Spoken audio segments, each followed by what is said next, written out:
Good morning all of you. Hello dear friends, कैसे हो आप सभी? आई होप, उम्मीद आशा करता हूँ सभी बच्चे अच्छे होंगे, स्वस्थ होंगे, बेहतर होंगे और बेहतर से बेहतर अपनी तैयारी भी कर रहे होंगे। तो लास्ट क्लास के अंदर हम पढ़ रहे थे मॉडर्न हिस्ट्री के अधिनियमों के बारे में पढ़े थे। भारत शासन अधिनियम 1858 हम पढ़ चुके हैं। आज उसके बाद हम आगे बढ़ाएंगे और आज हम जो पढ़ेंगे इंडियन काउंसिल एक्ट पढ़ेंगे 1861, भारतीय परिषद अधिनियम के नाम से हम जिसको जानते हैं। तो 1861 का इंडियन काउंसिल एक्ट, भाई क्या क्या खास बात थी इस एक्ट की? इंडियन काउंसिल एक्ट, भाई भारत परिषद अधिनियम, भारत परिषद अधिनियम की हम बात करेंगे भाई, इसकी हम चर्चा करेंगे। तो इसके अंदर कुछ कार्य किए गए। इस टाइम पे वाइसराय कौन था भाई? लॉर्ड कैनिंग क्या हुआ करता था इस समय? ये वाइसराय हुआ करता था भाई। इसकी बात करें हम, इसकी चर्चा करें, थोड़ी सी आगे बढ़ाएं। भारतीय परिषद अधिनियम की वाइसराय हुआ करता था लॉर्ड कैनिंग। इस समय क्या किया गया, जो हमारा वाइसराय था लॉर्ड कैनिंग,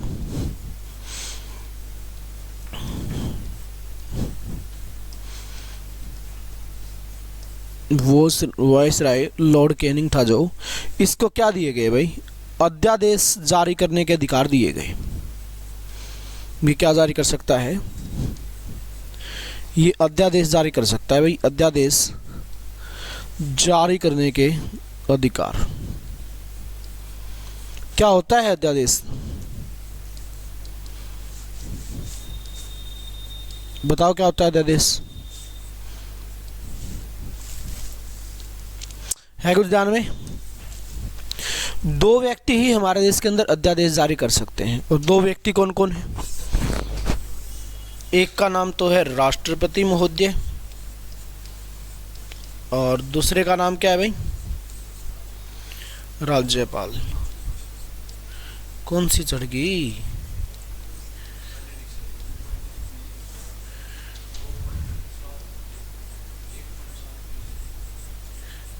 एक है राज्यपाल, आर्टिकल नंबर 213। तो तुम्हारे सर की कमी है भाई, नहीं सब कुछ चल जाए, चलाएं तो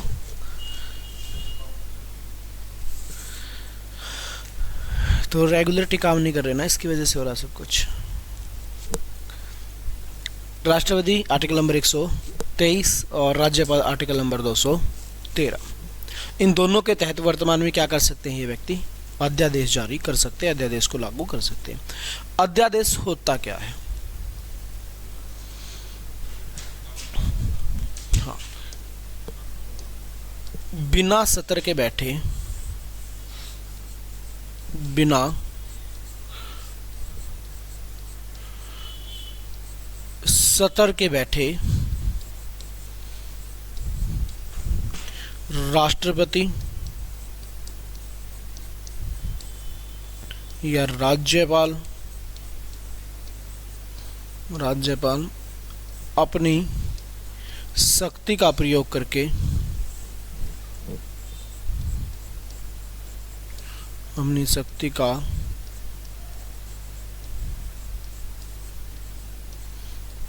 प्रयोग करके अब क्या कर सकता है भाई?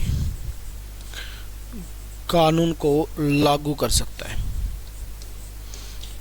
कानून को लागू कर सकता है। ये प्रावधान यहाँ पे रखा गया भाई। अब इसकी बात करें, हम चर्चा करें, ये जो कानून था, ये जो अधिनियम था, कब तक लागू रहेगा, इसकी हम बात करें। जब तक संसद बैठ नहीं जाता, संसद बैठ नहीं जाता, और जैसे ही संसद बैठा तो उसके 6 वीक के अंदर अंदर इस पे क्या होनी चाहिए? चर्चा होनी चाहिए। और राष्ट्रपति ने या राज्यपाल ने कोई कानून लागू कर दिया और फिर क्या होता है, सत्र बैठता है। तो सत्र जैसे ही बैठेगा तो वो सत्र क्या करेगा भाई, इस पे चर्चा करेगा। और टाइम कितना होगा उसके पास, उसके पास 6 वीक का टाइम होगा, 6 हफ्ते यानी कि लगभग 1.5 महीने में अगर संसद ने उस पर कोई काम नहीं किया, सत्र ने अगर कोई काम नहीं किया उस पर, तो फिर क्या होगा, वो ऑटोमेटिकली कानून समाप्त हो जाएगा भाई। क्लियर। और वैसे अगर आपसे पूछ लिया जाए टाइम पीरियड क्या रहेगा, तो इस प्रकार के अधिनियमों का जो टाइम पीरियड रहता है वो होता है 6 महीने, क्योंकि 6 महीने से ज़्यादा क्या नहीं हो सकता, संसद रह नहीं सकता। 6 महीनों के अंदर मैक्सिमम जो गैप होगा एक सत्र से दूसरे सत्र के बीच का, वो कितना होता है, 6 महीने का होता है। तो 6 महीने के अंदर अंदर ही क्या करना पड़ेगा, उस सत्र को बैठना पड़ेगा और इस पर क्या करना पड़ेगा, फैसला लेना पड़ेगा। 6 वीक में कोई चर्चा होती है, पास होता है तो ठीक है, अदरवाइज ये अधिनियम क्या हो जाएगा, समाप्त हो जाएगा। ये कार्य यहाँ पे नहीं, आपातकाल वाली घटना नहीं है। ऐसी स्थितियां जब पैदा हो जाए, जैसे लॉकडाउन लगा, लॉकडाउन में कोई कानून पारित करना था तो सत्र नहीं बैठ सकता था, संसद को बुलाते ही नहीं थे, तो उस समय कानून पास करना ज़रूरी हो गया। तो उस समय राष्ट्रपति अपनी पावर का प्रयोग करता है और उसको लागू कर देता है। राज्यपाल स्टेट का होता है, जैसे हरियाणा का राज्यपाल हो गया, पंजाब का हो गया, ये राष्ट्रपति के नीचे काम करता है। जैसे राष्ट्रपति क्या होता है, पूरे देश का मुखिया होता है, राज्यपाल स्टेट का मुखिया होता है, एक प्रांत का मुखिया होता है, और काम करता है हमेशा ही किसके नीचे, राष्ट्रपति के नीचे। तो अध्यादेश वर्तमान में 2 ही व्यक्ति जारी कर सकते हैं, एक राष्ट्रपति और एक राज्यपाल। पहली बार अध्यादेश को पारित करने की शक्ति या प्रयोग करने का अधिकार किसको मिला था, लॉर्ड कैनिंग को मिला था। किस अधिनियम के तहत मिला था, 1861 का बाल शासन अधिनियम के तहत मिला था।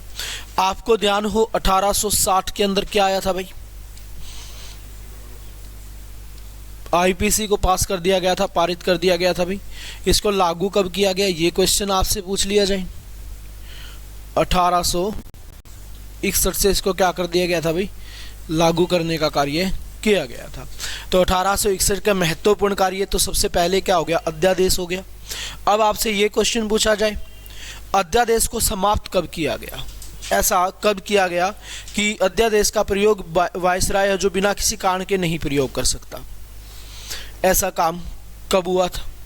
तो आपको ध्यान होगा 1945 शिमला सम्मेलन। 1945 का जो शिमला सम्मेलन था उसके अंदर सारी की सारी पावर किसको दी गई थी, हम भारतीयों को दी गई थी, और कहा था कि सारी पावर आप लोगों के पास होगी सिवाय एक चीज़ को छोड़कर, सेना को छोड़कर। दूसरा उसके अंदर पॉइंट ये रखा था, सरकार जो भारत में बनेगी उसको भी क्या करोगे, आप ही चलाओगे, लेकिन हमारे अधीन रहकर। तीसरा उसमें यह था कि जो वायसराय बिना किसी कारण के अध्यादेश जारी कर देता है तो अब वो अध्यादेश जारी नहीं कर सकता। अगर वो ऐसा करेगा तो उसको पहले प्रॉपर वे से नोटिस देना पड़ेगा, कारण बताना पड़ेगा कि ये कारण है और ये इसलिए ज़रूरी है, तो ही क्या होगा, अध्यादेश जारी होगा। नहीं तो पहले क्या होता था, वायसराय का मन करता था भाई अध्यादेश लागू करना, लागू कर दो, किसी से कोई परमिशन नहीं थी, कोई कारण नहीं बता रहा था, कोई नोटिस नहीं देता था, बस लागू कर देता था। और क्या कार्य हुए 1861 के भारत शासन अधिनियम में भाई भारत परिषद अधिनियम में। इसमें अगर हम बात करें, नवगठित विधानसभा भाई, नवगठित विधान परिषद की हम बात करें, क्या काम करती है विधान परिषद, नवगठित विधान परिषद की हम बात करें, इसकी क्या करें भाई, इसकी हम थोड़ी सी चर्चा करें, इसको थोड़ा सा आगे बढ़ाएं। अगर इस पे बहस की जाए तो 3 भारतीयों को इसमें शामिल किया गया था। 3 भारतीय कौन कौन से थे, देवनारायण, दिनकर राव,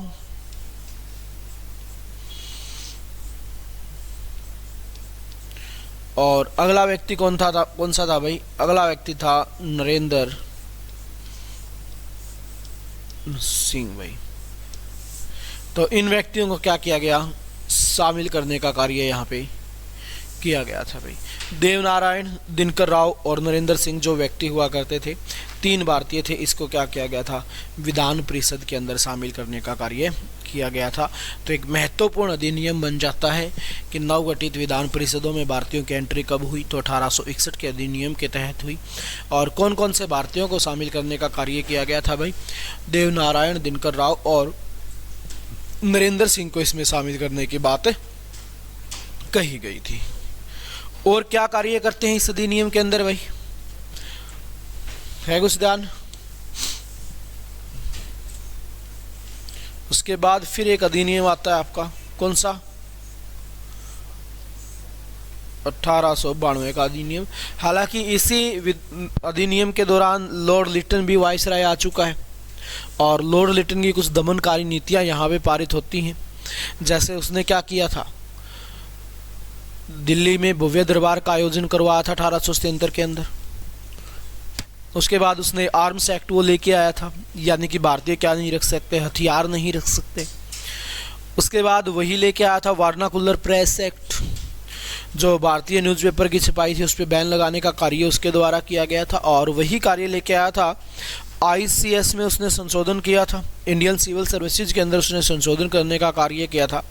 जो आयु सीमा 21 वर्ष होती थी उसको घटाकर क्या कर दिया था, 19 वर्ष कर दिया था, और जिसकी वजह से काफ़ी सारे विद्रोह भी हुए थे। क्यों विद्रोह हुए थे, क्योंकि 19 वर्ष तक ग्रेजुएशन ही कंप्लीट नहीं होती थी, और इंडियन सिविल सर्विसेज में जाना मतलब ग्रेजुएशन कंप्लीट करके ही क्या कर सकते थे, आप जा सकते थे।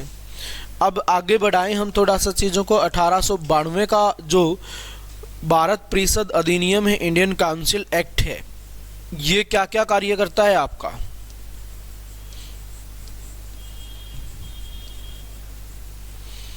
इंडियन काउंसिल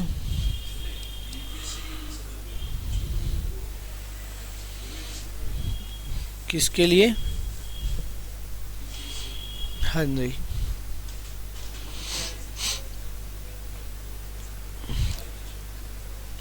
ट्वेल्थ फेल, हाँ नहीं, फॉर्म ही नहीं भर सकते, फॉर्म ही एलिजिबल नहीं हो आप भरने के लिए।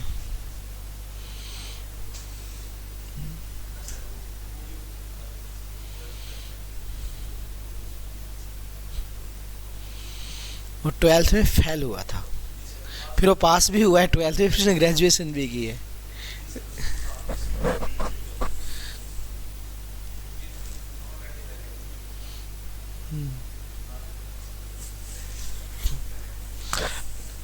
ठीक है, तो उसके लिए वो करनी पड़ती है। उसका मतलब ये कि भाई वो पहले फेल हो चुके हैं, ज़िंदगी के लाइफ में क्या क्या देख चुका है। इसका ये मतलब नहीं कि एक बार फेल हो गए तो आप कुछ नहीं कर पाओगे। फेलियर स्टूडेंट ही हमेशा इतिहास रचते हैं, और तुम फेलियर स्टूडेंटों में से एक हो।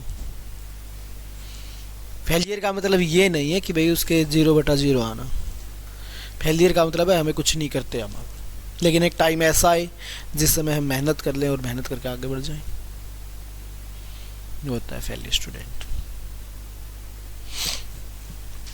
इंडियन काउंसिल एक्ट, भारत परिषद अधिनियम की हम बात करें 1892 के परिषद अधिनियम के अंदर क्या क्या कार्य किया गया भाई। इसके अंदर सबसे पहले हम बात करें, यहाँ पे बात हुई थी किसकी भाई, यहाँ पे एक शब्द का यूज किया गया, इलेक्शन।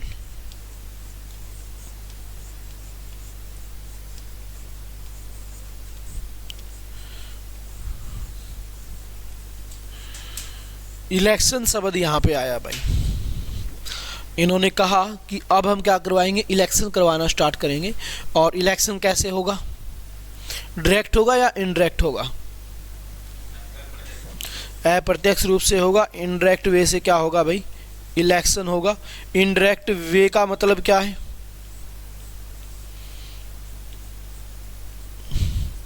अप्रत्यक्ष का मतलब इनडायरेक्ट, इनडायरेक्ट का मतलब अप्रत्यक्ष। मतलब क्या है, दोनों का अर्थ क्या है, क्या कहना चाहता है ये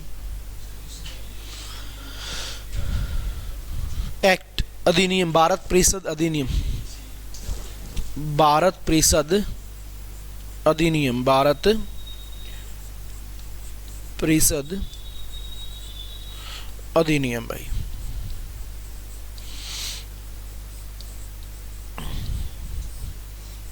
अभी से आप लोगों की इंग्लिश इतनी कमजोर हो गई, इंग्लिश पे ध्यान दो भाई थोड़ा सा, इंग्लिश बहुत जरूरी है। और अभी कोई टाइम नहीं हुआ है आपका, तो अभी तो फटाक से सेट हो जाएगी। इंग्लिश की क्लास लगती है तुम्हारी?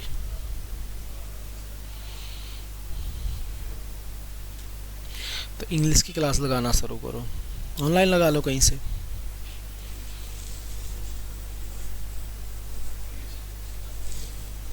सीखने वाले लगा लो, वो भी बेटर है, क्योंकि इंग्लिश के बिना काम नहीं चलेगा। फिर कुछ नहीं होना बेटा, फिर कुछ नहीं सीखा जाना। 2-4 साल के बाद तो आएगी नहीं, अभी है समय सीखने का। 2-4 साल के बाद तो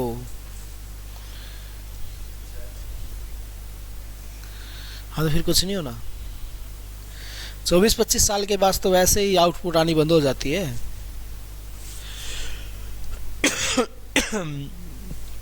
आज आप जो काम 2 घंटे पढ़ के कर सकते हो, वो 25 साल के बाद 6 घंटे पढ़ के करना पड़ेगा।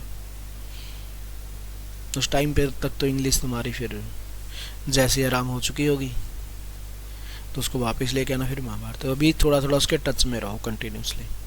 यूट्यूब पे बहुत सारी क्लासेस पड़ी हैं, देखते रहो, स्पोकन वगैरह की क्लासेस लगाते रहो। तो यहाँ पे बात करें भाई, इलेक्शन शब्द आया। पहली बार यहाँ पे इलेक्शन शब्द का प्रयोग किया गया था, और इनडायरेक्ट इलेक्शन होगा अप्रत्यक्ष रूप से। इनडायरेक्ट इलेक्शन का मतलब क्या है? जहाँ पे लोगों की सीधी नहीं चलती हो। जैसे वर्तमान में इलेक्शन होते हैं, तो इनडायरेक्ट इलेक्शन कौन कौन से होते हैं? जैसे राष्ट्रपति का चुनाव होता है, उसमें कोई स्थानीय लोग भाग नहीं डालता, आम जनता भाग नहीं लेती उसके अंदर, वो इनडायरेक्ट इलेक्शन है। अब सरपंच के इलेक्शन हुए, अब लोकसभा के इलेक्शन है मई के अंदर, वो क्या है? डायरेक्ट इलेक्शन है। क्यों? क्योंकि इसमें डायरेक्ट आम इंसान जाके वोट डालेगा। आप लोग भी वोट डालोगे, अगर आप लोगों के बने हुए हैं तो बन जाएंगे, नहीं बने होंगे तो अगली योजना तक फिर आराम से वोट डालना। जहाँ पे आप वोट डाल पाओ वो क्या हो गया? प्रत्यक्ष, यानी कि डायरेक्ट इलेक्शन। जहाँ पे हमारे द्वारा चुनिंदा सदस्य वोट डालेंगे वो क्या हो गया? इनडायरेक्ट हो गया। तो राष्ट्रपति के चुनाव में हमारे जो लोकसभा के सदस्य, विधानसभा के सदस्य, ये भाग लेते हैं, और ये किसके द्वारा चुने गए? हमारे द्वारा चुने गए थे। उसके बाद बात करें भाई, हम चर्चा करें, थोड़ा सा चीज़ों को और आगे बढ़ा लेते हैं। यहाँ पे अगर थोड़ी सी बहस की जाए तो इलेक्शन की होगी भाई, उसके बाद आ गया बजट।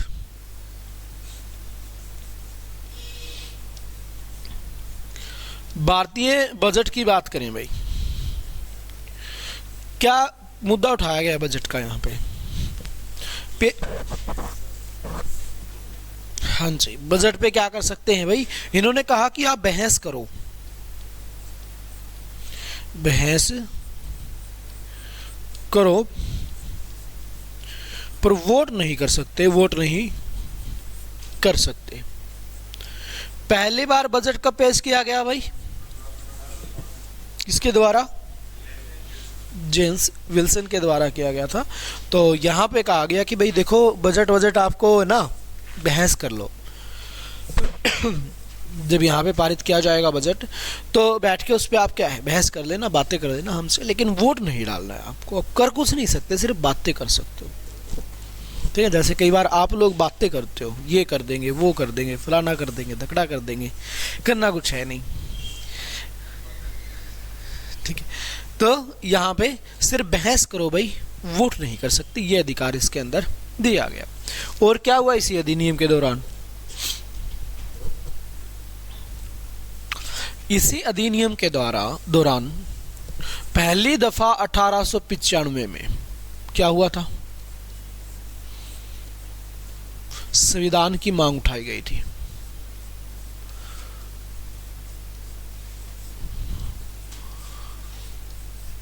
संविधान की मांग उठाई गई भाई, किसके द्वारा उठाई गई?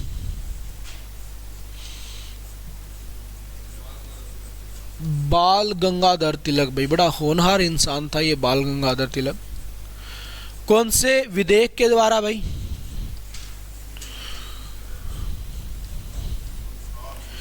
स्वराज विधेयक के द्वारा इसने क्या की थी, मांग उठाने का कार्य किया था भाई। एक ये कार्य हुआ इसी अधिनियम के दौरान। और इस अधिनियम के दौरान क्या हुआ, इसी अधिनियम की अगर हम बात करें, चर्चा करें, 1905 में क्या हुआ था इसी अधिनियम के दौरान, बंगाल विभाजन हुआ था भाई। बंगाल विभाजन हुआ था। बंगाल विभाजन की बात करें तो 1905 में हुआ भाई। बंगाल विभाजन दो भागों में डिवाइड कर दिया, एक तरफ मुस्लिम और एक तरफ हिंदू। एक राजधानी क्या बना दी, ढाका। ढाका किसका हेडक्वार्टर है भाई, मुसलमानों का हेडक्वार्टर बना दिया। ढाका वर्तमान में किसकी राजधानी है भाई, वर्तमान में ये बांग्लादेश की राजधानी है। बांग्लादेश अलग राज्य कब बना भाई, 1971 में बांग्लादेश अलग हो गया था। 1971 से पहले बांग्लादेश को किस नाम से जानते थे, पूर्वी पाकिस्तान के नाम से जानते थे। पूर्वी पाकिस्तान को पहले किस नाम से जानते थे, हाँ जी, पूर्वी बंगाल के नाम से जानते थे। पूर्वी बंगाल, इसको नाम कब दिया गया भाई, 1905 में दिया गया। कब तक रहा, 1947 तक रहा भाई। और 1947 से लेकर 1971 तक क्या बन गया, पूर्वी पाकिस्तान बन गया। और पूर्वी पाकिस्तान 1971 में क्या बन गया, बांग्लादेश बन गया भाई।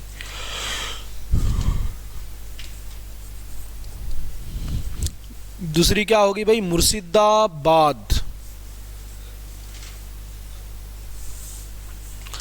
बंगाल विभाजन करने वाला व्यक्ति कौन था भाई, बड़ा अच्छा इंसान था, जिसका नाम क्या है भाई, लॉर्ड कर्जन। भारत का सबसे बदनाम वायसराय।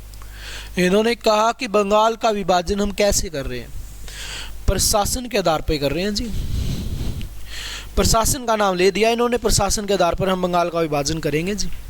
लेकिन वास्तविकता ये थी कि इन्होंने बंगाल का विभाजन प्रशासन के आधार पर नहीं, धर्म के आधार पर किया था। क्यों, क्योंकि सबसे ज्यादा जो राष्ट्रवाद का उदय था वो कहाँ पे था, वो बंगाल के अंदर था। इस कारण से इन्होंने क्या किया, बंगाल का ही सबसे पहले विभाजन करने की सोची कि इसका जैसे ही विभाजन करेंगे इसकी बदौलत क्या होगा, बंगाल का विभाजन होते फूट पड़ेगी यहाँ पे लोगों में और नैया पार हो जाएगी। तो बंगाल विभाजन हो गया भाई। बंगाल विभाजन की खबर सबसे पहले किस पत्रिका पे छपी थी, पत्रिका कौन सी थी, वो बंगाल विभाजन की खबर जिसमें छपी, तो पत्रिका थी संजीवनी पत्रिका।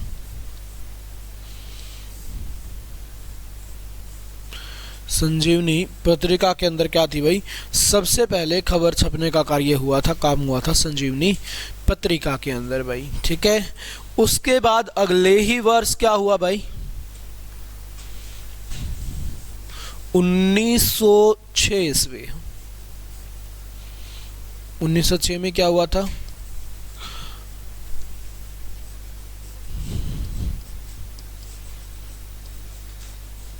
मुस्लिम लीग की स्थापना भाई। उसके बाद 1907 कांग्रेस विभाजन, कांग्रेस विभाजन भाई। 1906 में मुस्लिम लीग की स्थापना किसने की, सलीम अली और आगा खान ने।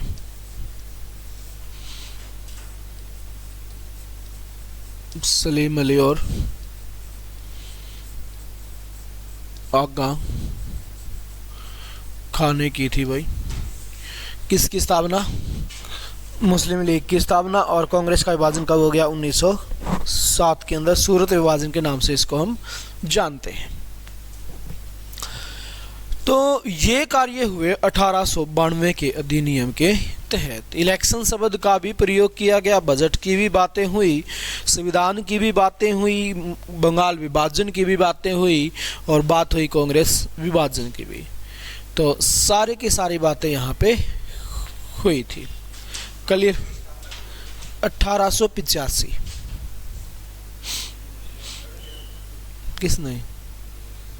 नहीं चाहिए, बातें हो रही हैं बस, अभी इलेक्शन की बातें हुई हैं, इलेक्शन हुआ नहीं है।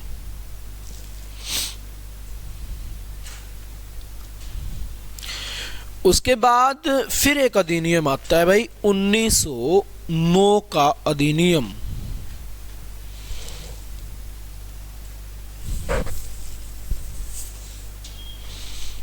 (1909) का अधिनियम भाई। 1909 के अधिनियम को हम क्या कहते हैं? मार्लेमेंटे या मोंटेग्यू चेम्सफोर्ड अधिनियम?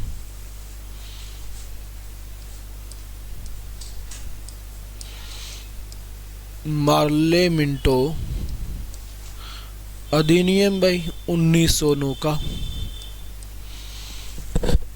भारत शासन अधिनियम।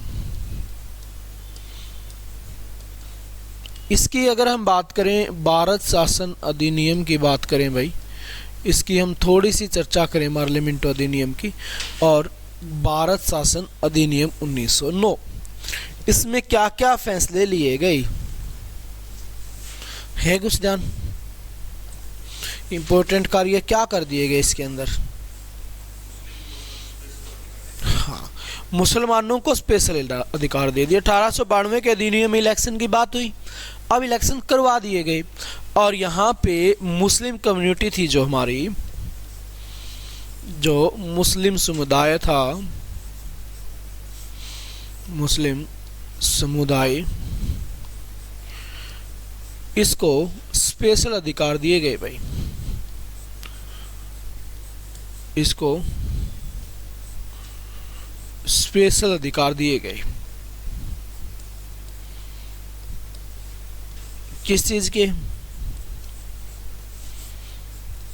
इलेक्शन के। अब इलेक्शन के इसको स्पेशल अधिकार दे दिए गए। पहले इलेक्शन की बात हुई, अब इलेक्शन करवाने की बात हुई और फिर बोले मुसलमानों को स्पेशल अधिकार। इसका फायदा क्या हुआ कि मुसलमानों को स्पेशल अधिकार मिल गए? फूट डालने की बात हो गई, अब फंस गए हिंदू। हिंदू कहें भाई देखो यार, हमें भी दो अधिकार, हमें भी अधिकारों की ज़रूरत है। तो क्या अधिकार दिए जाएंगे? नहीं दिए जाएंगे। बोला जी आप लोगों को ज़रूरत ही नहीं अधिकारों की। अब हम फंस गए। अब हम ये कहें भाई हमें तो अधिकार चाहिए, चाहे तो इनके भी बंद करो, नहीं हमें भी दो। अब हम अगर ऐसा कहते हैं तो मुसलमान कहेंगे जी पहली बार हमें कुछ मिल रहा है, आप लोग मिलने नहीं दे रहे, ये तो आप लोगों की गलत बात है। तो कहीं ना कहीं इन्होंने क्या कोशिश की भाई, हिंदू और मुसलमान में फूट डल जाए। फूट डालने का कार्य ही इन्होंने 1905 में किया। फूट डालने का कार्य इन्होंने कब कर दिया? इसके अंदर कर दिया भाई, क्योंकि ये कौन सी नीति पे काम कर रहे हैं? फूट डालो राज करो, उस नीति पे काम कर रहे हैं। शुरुआती में से ही भारतीयों को भारतीयों से भिड़ाना स्टार्ट कर देते हैं, एक दूसरे में फूट डालते हैं। अगर फूट नहीं डालते तो क्या नहीं कर पाते, साम्राज्य को चला ही नहीं पाते। तो फूट डालने का मेजरली क्या करते हैं, ये काम करते हैं। उसके बाद हम आगे बढ़े थोड़े से और, तो ये कार्य इन्होंने कर दिया। यहाँ पे मुस्लिम समुदाय इसको स्पेशल अधिकार दे दिए गए भाई इलेक्शन में, ताकि इनमें वोट रह जाए। इसी अधिनियम के दौरान और क्या कार्य होता है? 1911 ईस्वी में दिल्ली दरबार भाई, है कुछ ध्यान?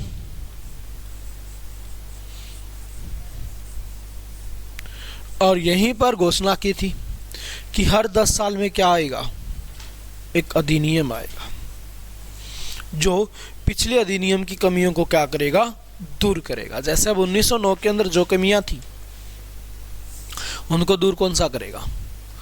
1919 वाला अधिनियम करेगा। 1919 में जो कमी है उसको 1929 वाला अधिनियम दूर करेगा।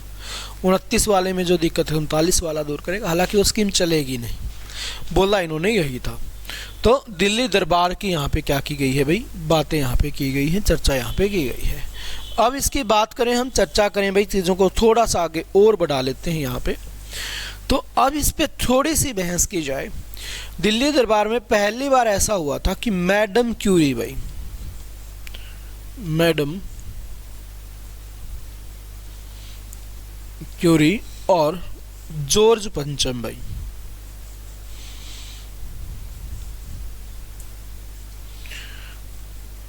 जॉर्ज पंचम, मैडम क्यूरी और जॉर्ज पंचम भाई, इन्होंने क्या किया था, भाग लेने का कार्य किया था। जॉर्ज पंचम राजा हुआ करते थे इंग्लैंड के, और ये मैडम क्यूरी इसकी क्या हुआ करती थी, महारानी हुआ करती थी, धर्मपत्नी हुआ करती थी इसकी।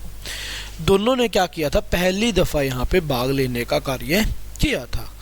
और इसी के अंदर घोषणा की गई थी किसकी, दिल्ली को राजधानी बनाकर की।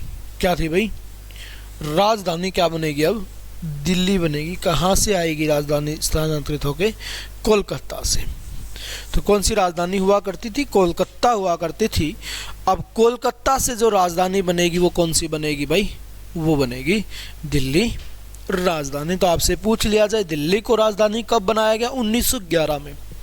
दिल्ली को राजधानी स्थानांतरित कब किया गया, 1912 के अंदर, क्योंकि कहा था कि भाई नए वित्त वर्ष से लागू होगी। और नया वित्त वर्ष कब से स्टार्ट होता है, 1 अप्रैल से स्टार्ट होता है। हाँ जी, तो 1 अप्रैल 1912 से क्या होता है भाई, नया वित्त वर्ष स्टार्ट हो जाएगा। तो उससे क्या है, राजधानी आपकी दिल्ली हो जाएगी। घोषणा 11 में, स्थानांतरित 1912 के अंदर।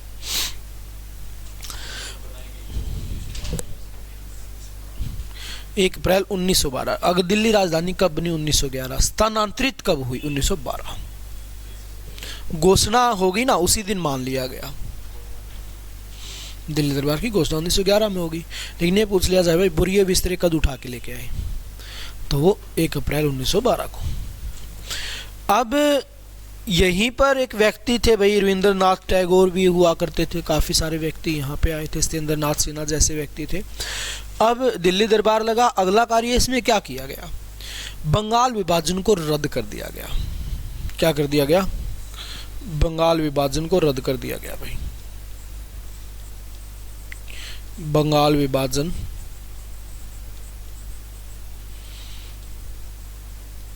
रद्द कर दिया गया भाई। और बंगाल को बिहार में, उड़ीसा में बांट दिया गया भाई, मद्रास में बांट दिया गया। ठीक है, भाषाई आधार पर टुकड़े कर दिए गए। तो बंगाल विभाजन हुआ कब था, 1905 में। बंगाल विभाजन रद्द कब हुआ, 1911 में भाई। तो 1905 में बना और 1911 में रद्द हो गया। किसके आधार पर किया था बंगाल का विभाजन, इनका कहना था कि प्रशासन के आधार पे कर रहे हैं भाई, प्रशासन नहीं चलाया जा रहा, बड़ा साम्राज्य हो गया। लेकिन था क्या, सारा का सारा राजनीतिक आधार था। करने वाला कौन था, लॉर्ड कर्जन। और 1905 में कांग्रेस का जो वो था अध्यक्ष, वो कौन था,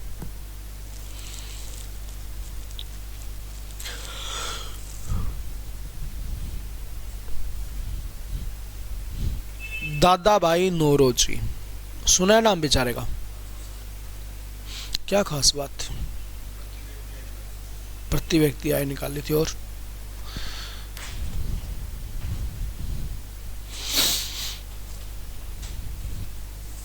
प्रति व्यक्ति आय अपनी कितनी है भाई, 2 लाख। एक दिन की कितनी हो गई,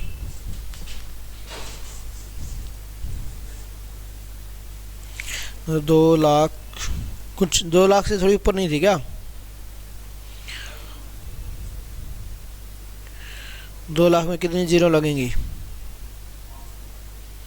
पक्की बात है,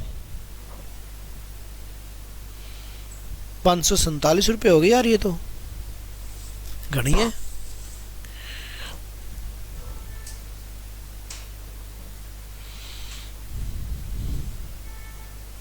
अगर आप 547 रुपये कमा रहे हो ना, तो आप अमीर आदमी हो।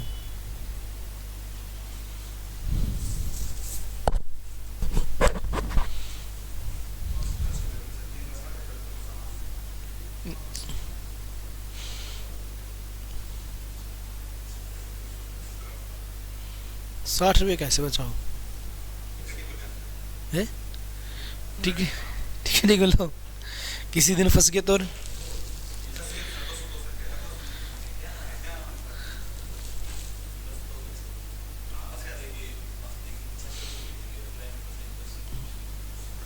क्यों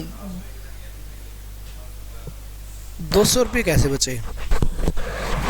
वो 200 में कैसे मानेंगे वो? तो 200 में मान जाएंगे? नहीं यार, 200 में तो क्या माने।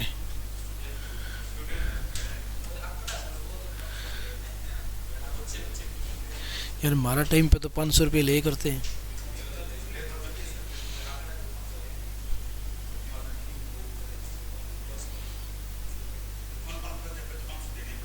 तो फोन फिर कहाँ रखो? फो, फोन नहीं है तुम्हारे पास? ये तो अजम होनल।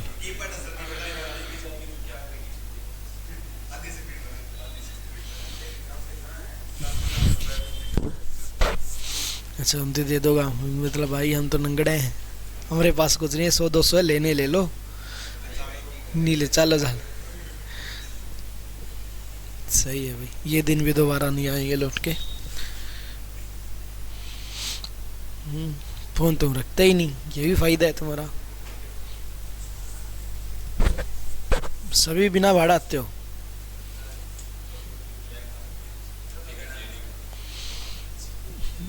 तो पता चलता नहीं है, पता नहीं चलता। लहंगा आ गई। गुरु में मैसेज कैसे करूँ?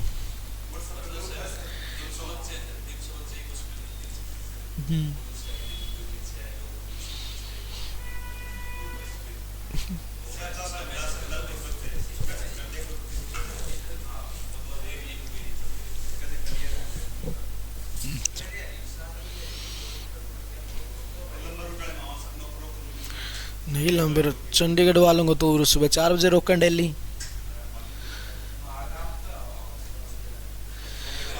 यहाँ से चंडीगढ़ से जो बस चलती है ना सुबह 3-4 बजे रोकते हैं, मेरा कई बार बैठा हुआ है।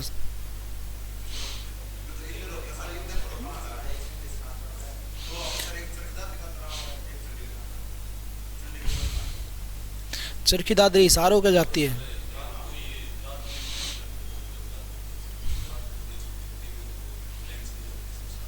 ऐसा कुछ नहीं होता बेटा।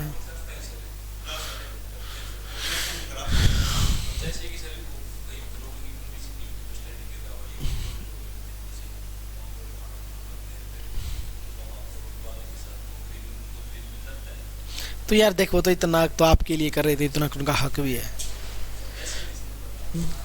इतना तो देखो हक भी है उनका बेचारों का, क्यों पूरे दिन वो कर रहे हैं। तो भाई तो खाना ही तो खा रहे हैं, कोई और तो नहीं कर रहे ना। आपसे ये कर रहे भाई इनको एक्स्ट्रा लगाओ, इनको कुछ मेरा कमीशन करो। अब होटल वाले को भी ये भी ठीक है भाई, 50 बंदे बस में बैठे हुए हैं, 50 में से 10-20 तो लेंगे, उनमें से 100 रुपये का वो खा लेंगे, उनके वो बच जाए बेचारे के 50-100 रुपये।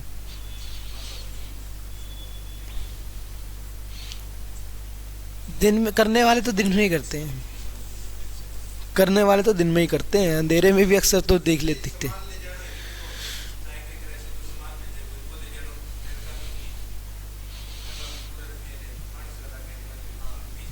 तो आपके सामान कौन लेके जाने? सेफ्टी देख तो देखो।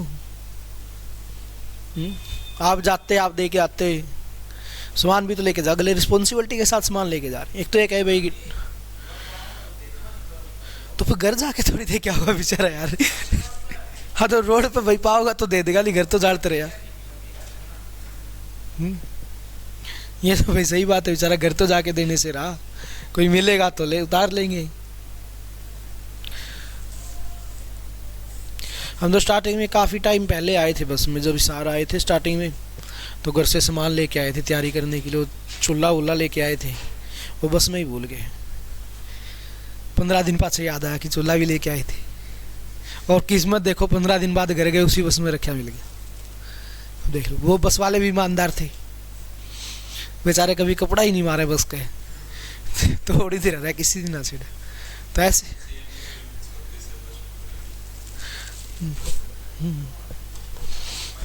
तो एक आधा बस वाला ईमानदार होता है, कभी उसमें झाड़ू वाड़ू कुछ नहीं निकालनी, कभी भी बिल्कुल साफ ही नहीं करेगा, तो उसमें सामान बिल्कुल सेफ रहता है। तो चलो भाई 1919 के अधिनियम में प्रमुख कार्य हो गए। उसके बाद आपको पता है 1914 के अंदर क्या स्टार्ट हो गया, विश्व युद्ध स्टार्ट हो गया भाई, वर्ल्ड वॉर स्टार्ट हो गया। उसके बाद फिर एक अधिनियम आया, कौन सा, 1919 में रोल टैक्स आ गया भाई। 1919 का अधिनियम रोल टैक्स आया। इसमें क्या क्या कार्य किए गए भाई, इसको क्या कहा गया, इसको कहा गया काला कानून। क्या कहा गया इसको, काला कानून इसको कहा गया भाई। क्यों कहा गया काला कानून, बिना वकील, बिना वकील,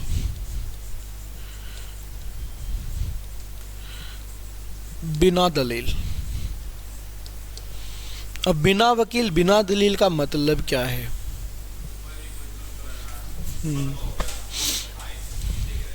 हाँ जी, शक के आधार पर गिरफ्तार करना।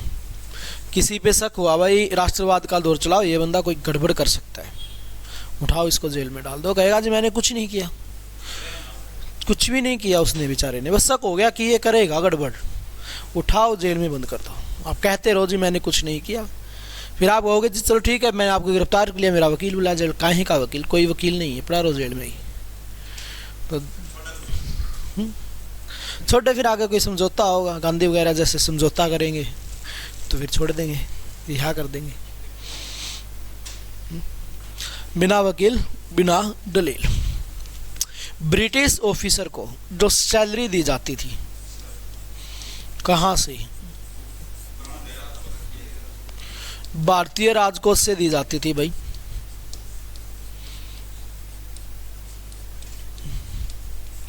अब क्या कर दिया गया, इसको बंद कर दिया गया। सैलरी कौन देगा अब इसको, क्राउन देगा भाई। द्वैध शासन को समाप्त किया गया, ठीक है। सिखों को इलेक्शन के स्पेशल अधिकार दिए गए भाई, सिखों को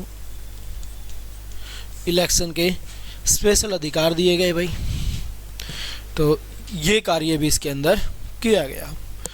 उसके बाद अगला अधिनियम कौन सा आता है भाई, भारत शासन अधिनियम 1935 भाई। क्या क्या कार्य हुआ भारत शासन अधिनियम 1935 में,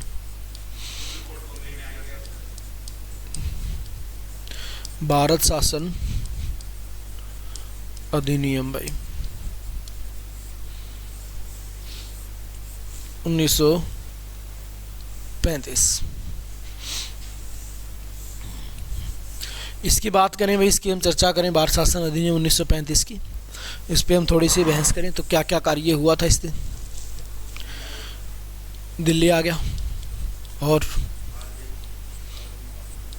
आरबीआई का गठन हुआ और पहला आम चुनाव हो गया भाई, और